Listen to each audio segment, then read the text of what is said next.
Bismillahirrahmanirrahim. Assalamualaikum warahmatullahi wabarakatuh. Alhamdulillah wassalatu wassalamu ala Rasulillah wala haula wala quwata illa billah amma ba'du. Perkenalkan saya Nur Rafiah, tadi sudah disebut sebagai dosen ilmu Al-Quran dan Tafsir di Perguruan Tinggi Ilmu Al-Quran atau PTIQ Jakarta, juga dari Perhimpunan Rahimah, salah satu dari tiga organisasi pengusung Kongres Ulama Perempuan Indonesia atau KUPI. Saya menyimak pemaparan Pak Dr. Piprim dan sepertinya sudah lengkap sekali termasuk perspektif Islamnya ya. Tapi saya mungkin akan menguatkan lagi perspektif Islam dalam konteks imunisasi atau pemberian vaksin ini. Mengapa? Karena seperti tadi disampaikan, memang ketidaktahuan itu seringkali membuat kita menjadi ragu-ragu terhadap sesuatu yang baik. Bahkan tidak hanya ragu-ragu, tetapi juga memandangnya sebagai sebuah keburukan. Sepertinya ini yang banyak terjadi pada vaksin atau pemberian imunisasi ini. Boleh selanjutnya? Jadi Bapak Ibu, ini saya kira sudah tadi dijelaskan panjang lebar. Boleh berikutnya kita ketika bicara sesuatu menurut Islam seperti juga imunisasi ini, maka mari kita sadari bahwa setiap tindakan dalam Islam itu tidak boleh lepas dari status dan mandat melekat seorang manusia itu. Nanti kita akan melihat dalam proses imunisasi ini ada tentu saja anak, ada orang tua, ada masyarakat, ada negara, ada industri farmasi misalnya, dan ada juga lembaga internasional seperti WHO. Tapi apapun yang dilakukan oleh seorang manusia dalam Islam itu tidak boleh lepas dari jati dirinya sebagai hanya hamba Allah yang mengemban mandat sebagai khalifah fil ardh untuk mewujudkan kemaslahatan seluas-luasnya di muka bumi. Al-maslahatul ammah atau kemaslahatan umum itu artinya adalah kemaslahatan diri sendiri sekaligus pihak lain seluas-luasnya. Jadi, apapun yang kita lakukan termasuk imunisasi nanti ini, mesti niatnya itu jejak, yaitu tunduk mutlak hanya pada Allah untuk menjalankan perintah mewujudkan kemaslahatan. Karena itu tentu saja imunisasi pemberian vaksin ini, seperti tadi disebutkan oleh Pak Dokter, itu harus dalam rangka mewujudkan kemaslahatan itu.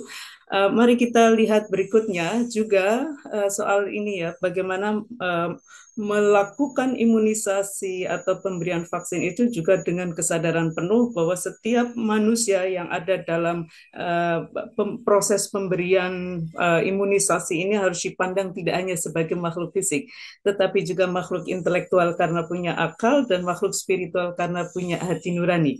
Maka apa yang disebut sebagai kesehatan di dalam Islam itu sesungguhnya benar, kesehatan fisik itu penting sekali, tetapi kesehatan non-fisik itu juga tidak kalah pentingnya.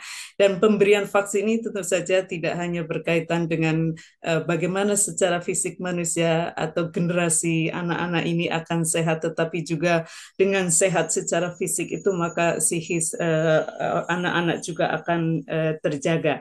Karena itu di dalam Islam dengan jati diri ini ya Bapak Ibu sekalian, apa yang disebut sebagai Islami itu tidak cukup hanya halalan, tapi juga dia harus thayyiban. Misalnya dalam pemberian vaksin tentu saja ada dosis-dosis tertentu yang harus dipertimbangkan, dan dia akan melihat kondisi masing-masing anak perlu vaksin apa, itu namanya thayyiban, harus baik bagi setiap orang.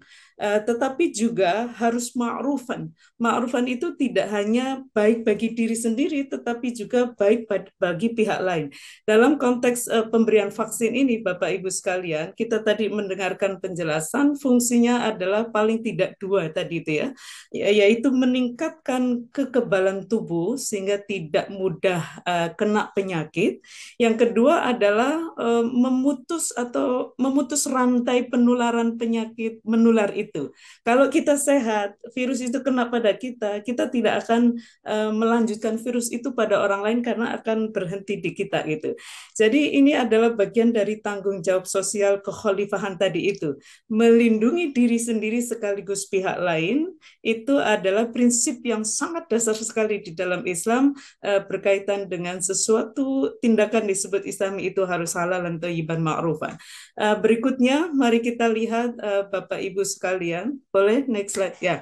Jadi kemaslahatan yang dikehendaki di dalam Islam dan itu benar-benar menjadi tujuan syariat Islam itu adalah bukan semata-mata kemaslahatan internal ya. Misalnya diri sendiri benar itu penting, keluarga sendiri penting, masyarakat sendiri penting, bangsa sendiri itu penting, tapi juga seluas-luasnya diri yang lain, keluarga yang lain, masyarakat yang lain, bangsa yang lain. Dengan mewujudkan kemaslahatan yang antara lain berupa kesehatan fisik dan non-fisik ini, maka kita akan melakukan tindakan-tindakan seperti imunisasi ini, seperti pemberian vaksin ini sesungguhnya adalah bagian dari ikhtiar mewujudkan atau bagaimana kita bisa menjadi bagian dari anugerah Islam atas semesta dengan menjaga kesehatan diri sendiri dan juga menjaga kesehatan pihak lain. Mari kita lihat selanjutnya, Bapak Ibu, inti dasar dari Islam itu adalah mewujudkan kemaslahatan. Karena itu ketika tadi misalnya Pak Dokter mengatakan bahwa salah satu hambatan dari penolakan vaksin atas nama agama itu adalah karena dia tidak berasal dari keilmuan Islam, itu berasal dari ilmu barat mungkin dan lain sebagainya, maka mari kita renungkan bersama bahwa di dalam Al-Quran sendiri itu menegaskan bahwa seandainya kalimat-kalimat Tuhan, kullau kanal bahru midadan li kalimati rabbi lanafidal bahru qabla an tanfada kalimatu rabbi walau ji'na bimithlihi madada. Jadi ayat ini menegaskan bahwa kalau saja ayat-ayat Tuhanku itu dituliskan dengan samudra tinta, maka ayat Tuhanku itu tidak akan pernah selesai dituliskan meskipun didatangkan samudra-samudra tinta lainnya. Apa artinya? Artinya adalah kalau kita mau menulis Al-Quran itu tidak perlu satu samudra tinta, mungkin satu cangkir atau botol. Berarti ada kalimat Rabbi, kalimat-kalimat Tuhan yang lain di luar Al-Quran itu. Karenanya ulama itu mengatakan ada ayat-ayat Tuhan yang verbal berupa kata-kata yaitu Al-Quran, dan ada ayat Tuhan yang tidak berupa kata-kata yaitu alam semesta raya seisinya. Karena itu ulama mengatakan bahwa Al-Quran itu adalah ayat kecil. Sedangkan alam semesta raya seisinya termasuk manusia, termasuk virus dan lain sebagainya yang terjadi dalam kehidupan manusia, itu adalah ayat besar. Mengapa? Karena bayangkan kalau dituliskan satu persatu itu mungkin bersamudra-samudra tinta tidak akan selesai. Manusia ada miliaran, mungkin triliunan. Belum lagi virus, kita tahu bahwa virus itu terus berkembang variannya. Karena itu mari kita dudukkan bersama ya, bahwa Al-Quran dipelajari oleh para ulama melahirkan tafsir, tafsir kemudian berkembang menjadi ilmu agama. Alam semesta raya seisinya, ini disebut dengan ayat kauniyah di dalam Islam, itu dipelajari oleh ilmuwan, kemudian melahirkan teori, termasuk teori-teori kesehatan, termasuk teori-teori imunisasi, vaksin. Tadi kita mendengarkan bahwa di ilmuwan-ilmuwan Islam Muslim juga melakukan itu, lalu lahirlah ilmu umum. Nah, Bapak Ibu sekalian, disebut Islami atau tidak, sebuah ilmu itu tidak berasal, apakah ini berasal dari ayat Tuhan atau bukan? Karena semuanya dari ayat Tuhan gitu. Tetapi yang disebut ilmu Islami itu adalah kalau ilmu itu, baik ilmu agama maupun ilmu umum, digunakan untuk kemaslahatan bersama. Ilmu agama, misalnya tafsir, tapi disalahgunakan untuk melegitimasi kedoliman, menyebarkan hoax, membuat masyarakat yang seharusnya bisa sehat menjadi ketakutan untuk vaksin, lalu akhirnya malah jadi sakit gitu, malah wabah jadi melebar luas gitu. Maka ilmu ini di tangan orang yang menggunakannya menjadi kehilangan dimensi keislamannya. Sebaliknya ilmu kesehatan, kalau itu digunakan untuk kemaslahatan bersama, maka ilmu kesehatan itu menjadi bernilai Islami. Karena itu Bapak Ibu sekalian, tidak ada pertentangan antara ilmu agama dengan ilmu umum yang harus dilakukan atau kita kritisi bersama adalah apakah ilmu agama maupun ilmu umum itu digunakan untuk kemaslahatan bersama atau tidak gitu. Nah, mari kita lihat slide berikutnya adalah tentang boleh next slide please. Jadi kemaslahatan sekali lagi itu adalah kata kunci karena dia adalah mandat hidup setiap manusia. Karena itu penting bagi kita untuk memahami bagaimana kemaslahatan itu dirumuskan di dalam agama. Jadi pada prinsipnya begini Bapak Ibu, yang disebut dengan mewujudkan kemaslahatan itu juga termasuk di dalamnya adalah mencegah keburukan dan bahaya. Inilah yang terjadi dalam imunisasi itu. Kadang-kadang kita itu tidak tahu dampak dari imunisasi itu karena keburukan yang mau diwujudkan dari imunisasi itu tidak terjadi gitu. Tapi kalau itu tidak dilakukan, baru kita tahu dampak buruknya. Karenanya, kalau ada satu, misalnya gini ya, yang disebut dengan mewujudkan kemaslahatan itu adalah satu, memang mewujudkan kemaslahatan. Yang kedua adalah mencegah keburukan. Bagaimana kalau ada sebuah tindakan, itu secara bersama-sama mau prioritas yang mana? Apakah mewujudkan kemaslahatan atau mencegah keburukan? Maka prinsip dasarnya justru mencegah keburukan itu. Darul mafasidi muqaddamun ala jalbil masolih. Mencegah keburukan itu harus didahulukan daripada menciptakan kebaikan. Andai misalnya ada pilihan-pilihan yang mesti salah satunya. Tapi tentu saja ya, kita mesti juga ternyata tadi kita tahu bahwa ada banyak perkembangan dari virus ini. Saya adalah ibu dari 2 anak yang sekarang sudah kuliah semua dan pada saat bayi saya bersaksi ya Bapak Ibu sekalian, semua saya beri imunisasi lengkap gitu. Karena saya mesti melakukan ikhtiar maksimal terhadap kebaikan anak saya. Setelah itu baru tawakal gitu Bapak Ibu. Jadi benar bahwa misalnya ya nanti kita akan melihat ada kematian itu kan di tangan Tuhan gitu. Tetapi tetap ikhtiar itu harus Bapak Ibu sekalian. Nyatanya kita kalau jalan di jalan raya itu apakah jalan di tengah jalan atau di trotoar? Kita memilih di trotoar. Meskipun kita yakin bahwa kematian itu di tangan Tuhan, ada ikhtiar di sana yang harus kita lakukan secara maksimal, setelah itu baru tawakal. Nah, yang berikutnya Bapak Ibu, konsep kemaslahatan yang juga penting untuk dipegang erat itu adalah al-muhafadzatu 'alal qadimis shalih wal akhdhu bil jadidil aslah.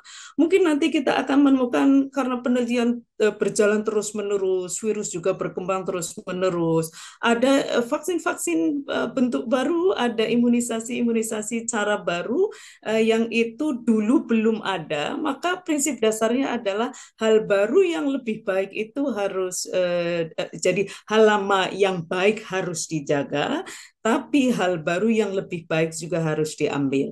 Juga tentang bentuk-bentuk kemaslahatan tadi sempat disebutkan ya. Jadi misalnya bagaimana mendudukkan vaksin imunisasi ini dalam konsep maqasidus syariah. Ada menjaga agama. Menjaga agama itu inti dasar dari apa yang harus dilakukan sebagai umat beragama itu adalah tunduk mutlak pada Allah untuk menjalankan perintah mewujudkan kemaslahatan bersama. Kalau sebuah kondisi misalnya ada penyakit menular beragam ancaman virus itu hanya bisa dilakukan dengan cara imunisasi, maka menjalankan imunisasi ini adalah bagian dari hifdzuddin gitu. Yang kedua adalah menjaga jiwa, apalagi menjaga jiwa ini sangat relevan sekali karena apa? Karena ancaman virus itu juga terus berkembang di luar sana. Karenanya mungkin dulu tidak memerlukan vaksin tertentu, tapi sekarang menjadi perlu karena kondisi terus berkembang. Menjaga jiwa itu kita lihat tadi Bapak Ibu ya, ancaman dari hilangnya nyawa itu juga begitu besar terhadap bayi-bayi yang tidak dilindungi secara maksimal. Kemudian menjaga akal, menjaga keturunan, bagaimana memastikan keturunan kita itu terjaga tidak hanya hidup tetapi hidup secara sehat lahir dan batin.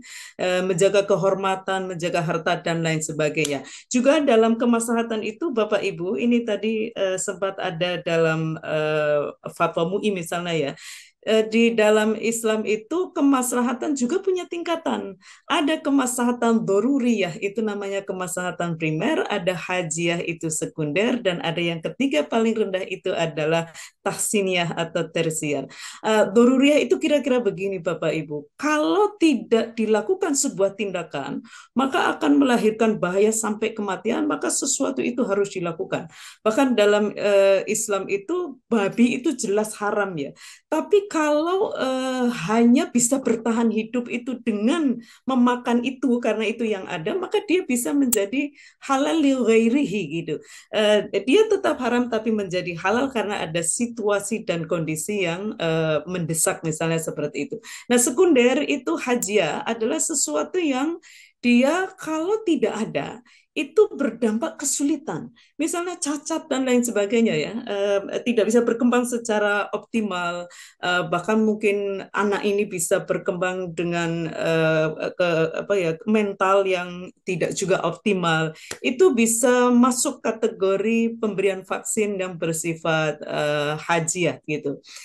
Tersier tentu saja adalah sebuah vaksin yang dia kalau diberikan dia akan menjadi sekedar lebih baik atau lebih aman, tetapi kalau tidak diberikan menjadi tidak apa-apa, itu adalah tersier.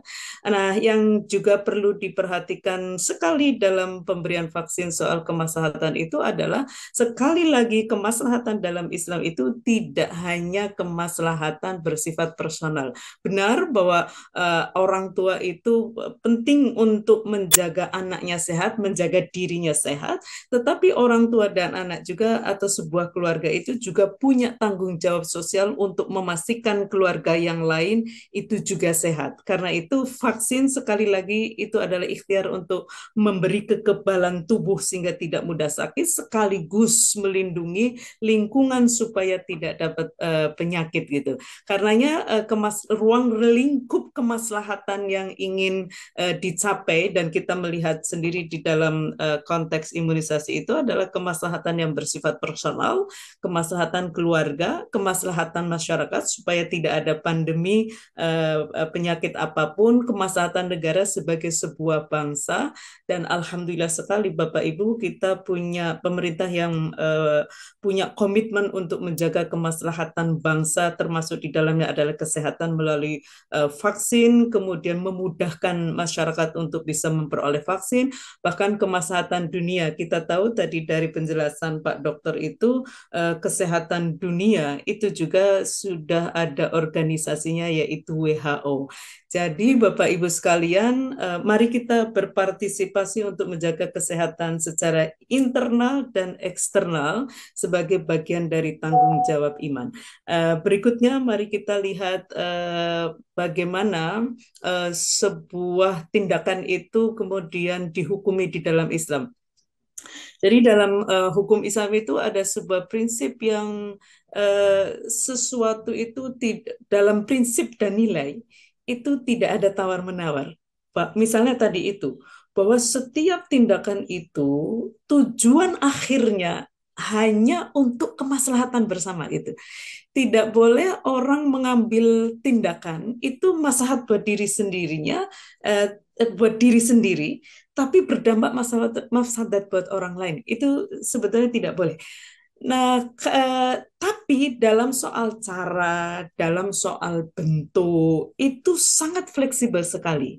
Karenanya dalam hukum Islam itu ada satu prinsip, taghayyurul ahkami bitaghayyuril azminati wal amkinati wal ahwal. Jadi sebuah hukum itu akan ditentukan berdasarkan dinamika zaman, dinamika tempat, dan dinamika kondisi itu. Begitupun nanti yang terjadi pada vaksin ini, dia akan dilihat terus-menerus ya. Misalnya apakah zamannya masih menghendaki, misalnya pada saat ini ada virus apa, maka sebuah vaksin itu akan ditentukan efektivitasnya atau hukumnya berdasarkan kaitannya dengan situasi, kondisi di sebuah ruang dan tempat, kira-kira begitu. Kalau misalnya sebuah masyarakat sudah kayak tadi sudah bebas dari cacar yang disebutkan tadi itu ya oleh Pak Dokter, bukan cacar air, maka vaksin menjadi tidak perlu lagi gitu vaksin yang tadi berkaitan dengan virus yang sudah terasasi secara global itu. Jadi ada tiga paling tidak ya, satu zatnya tadi juga disebutkan ya, apakah zat itu digunakan dari sesuatu yang halal atau tidak. Nah, zat ini nanti akan juga ada sesuatu zat yang halal, dia bisa istilahnya adalah halal lidzatihi. Jadi zatnya halal tapi dia bisa haram li ghairihi. Misalnya karena prosesnya yang tidak benar gitu. Mencampur adukan yang tadinya halal suci dengan sesuatu yang haram atau najis. Jadi ada zat yang halal lidatihi karena dirinya, ada halal li ghairihi itu tadinya haram tapi jadi halal karena ada situasi dan kondisi tertentu. Misalnya ada sebuah vaksin yang itu dia bisa mencegah bahaya wabah yang sangat nyata di masyarakat, tapi belum ditemukan versi halalnya. Sedangkan kalau itu tidak diberikan, maka akan terjadi mudorot yang lebih besar. Maka dat yang seperti ini asalnya haram bisa menjadi halal li ghairihi dalam situasi dan kondisi tertentu itu. Juga tujuan akan menentukan ya, misalnya vaksin untuk menjaga kesehatan masyarakat, atau misalnya vaksin yang penting produk vaksin ini laris sehingga saya untung, itu akan berbeda. Dan kita percaya bahwa di Indonesia punya mekanisme, punya aturan yang akan mencegah tujuan-tujuan yang bertentangan dengan kesejahteraan masyarakat secara umum. Cara juga akan menentukan sebuah vaksin itu diproses secara apa, itu akan menentukan status hukumnya. Dan Bapak Ibu, sebetulnya kita beruntung di Indonesia itu karena Indonesia sendiri sudah punya Undang-Undang Nomor 33 tahun 2014 tentang produk makanan dan obat halal. Juga di Indonesia ini setidaknya ada 3 lembaga fatwa yang akan mengawal mana di antara vaksin-vaksin ini yang boleh diberikan kepada masyarakat di situasi dan waktu apapun karena sangat aman, dan mana di antara vaksin ini yang hanya boleh dalam kondisi darurat. Itu sudah ada proses, sudah ada sistem yang akan menentukannya. Karena itu sebetulnya sebagai bangsa Indonesia, masyarakat Indonesia, kita sudah dilindungi oleh negara di satu sisi dan juga oleh organisasi-organisasi keagamaan. Ada Muhammadiyah, ada Nahdlatul Ulama, ada MUI yang akan terus-menerus bekerja sama dengan pemerintah untuk memastikan apa yang diberikan pada masyarakat itu adalah sesuatu yang memang dibetulkan atau dibenarkan oleh agama. Terakhir, Bapak Ibu sekalian, memang ada beberapa fatwa tentang imunisasi. Boleh next slide? Ada tadi Pak Dokter sempat menyebutkan tentang bagaimana pandangan Nahdlatul Ulama dan bagaimana pandangan dari Muhammadiyah. Saya akan menampilkan salah satu dari, boleh slide berikutnya? saya akan memberi contoh satu saja ya, karena waktunya juga sangat terbatas. Itu adalah apa yang disampaikan oleh Majelis Ulama Indonesia, dan di Majelis Ulama Indonesia tentu saja kita melihat ada perwakilan dari setiap organisasi Islam di Indonesia. Karena itu mari kita lihat satu, ini di sebelah kiri itu hasil secara lengkapnya ya. Kalau di sebelah kanan dengan berbagai pertimbangan, tentu saja dengan mendengarkan para ahli, termasuk ahli dalam bidang kesehatan, ahli dalam bidang vaksin, imunisasi, dan lain sebagainya. Kemudian mempertimbangkan bagaimana prinsip dan nilai dasar di dalam hukum Islam, maka kita lihat bahwa Fatwa MUI nomor 4 tahun 2016 tentang imunisasi, satu hukum dasarnya adalah mubah. Eh, Vaksin yang diberikan itu wajib pakai vaksin halal dan suci. Yang ketiga, vaksin haram dan atau najis itu pada prinsipnya adalah haram, kecuali dalam kondisi daruriyat, andai tidak diberi vaksin itu kemudian bisa melahirkan kematian atau melahirkan bahaya yang dalam skala masif dan lain sebagainya ya. Itu daruriyat, itu prinsipnya adalah dia harus diberikan, kalau tidak maka ada resiko kematian yang atau hajat, maaf ini typo. Hajat itu adalah sesuatu yang andai dia tidak diberikan maka akan melahirkan dampak kesulitan yang luar biasa meskipun tidak sampai kematian. Andai ya, andai belum ditemukan yang halal dan suci, maka vaksin yang haram dan atau najis itu menjadi boleh dalam kondisi darurat itu. Nah, imunisasi atau pemberian vaksin itu bahkan bisa mencapai derajat wajib. Jika tanpanya, maka anak misalnya bisa mati penyakit berat, cacat permanen yang mengancam jiwa, dan tentu saja imunisasi tidak boleh jika menimbulkan dampak sebaliknya, yaitu justru membahayakan. Karena itu memang sekali lagi apa yang disebut sebagai halalan itu juga harus thayyiban ma'rufan, tidak hanya zatnya tetapi juga proses-proses pembuatan vaksin, proses pembuatan imunisasi, dan tujuan dari pemberian vaksin itu akan menentukan hukum Islam. Nah, Bapak Ibu sekalian, apa yang bisa kita lakukan adalah bagaimana kita, satu ya, melindungi diri sendiri, yang kedua adalah melindungi anak-anak kita. Apakah kita boleh mengkhawatirkan anak kita itu akan menjadi generasi yang lemah? Bukankah misalnya ya, anak itu rezekinya sudah ditanggung oleh Tuhan, termasuk rezeki kesehatan? Maka jawabannya Bapak Ibu, kita itu justru disuruh khawatir sama Tuhan.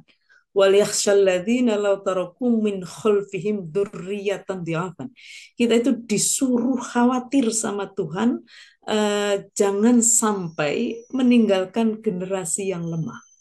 Maka salah satu ikhtiar yang harus kita lakukan pada hari ini, melihat situasi dan kondisi yang ada, untuk memastikan generasi atau anak-anak yang kita kelak tinggalkan atau yang sekarang ini sedang kita rawat itu menjadi generasi yang kuat, adalah dengan melakukan imunisasi itu.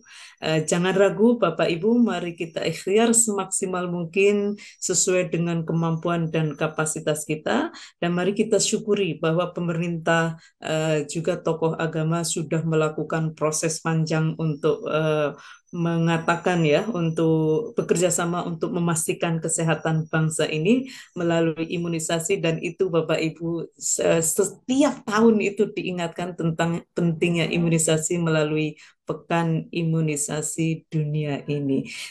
Mari bersyukur dengan memanfaatkan anugerah ini sebaik-baiknya, sambil kita selalu, misalnya begini ya Bapak Ibu, mungkin tidak semua negara itu punya tenaga kesehatan sampai di apa itu ya, puskesmas itu sampai dengan di tempat yang bahkan ada posyandu yang itu di RT itu belum tentu ada di banyak negara Bapak Ibu. Maka mari kita syukuri pemerintah sudah membuat sistem kesehatan sedemikian dekat dengan masyarakat dan mari kita bantu generasi kita bisa menjadi generasi emas. Jangan sampai menjadi generasi cemas.